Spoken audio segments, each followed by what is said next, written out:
করছে। এটা শুভবুদ্ধি সম্পন্ন মানুষের কাছে এটা একটা প্রশ্ন।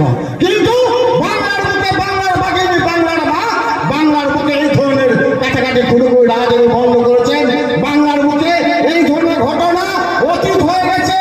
বাংলার বুকে আমরা দুবেলা দুমতো ভাত খেতে পাই, শান্তির সঙ্গে ঘুমোতে পাই। বিগত দিনে নানান বিধানসভার মানুষের ঘুম ভাঙত বোমার আওয়াজে।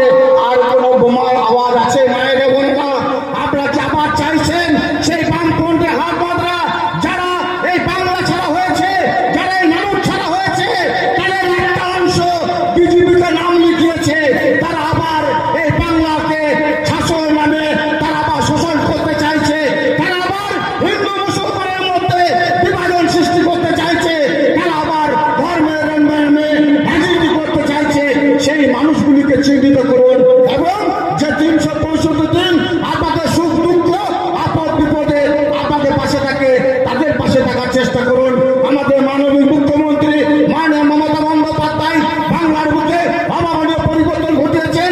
তাই এখানকার সুবুদ্ধি সম্পন্ন মানুষ এবং যদ্দূর পর্যন্ত মাইক আওয়াজ যাচ্ছে তাদেরকে সকলকে বলবো, আমাদের মাননীয় মুখ্যমন্ত্রী বাংলার বাগিনী, বাংলার মা মমতা বন্দ্যোপাধ্যায় তিনি মুর্শিদ মালকে মনোনীত করেছেন।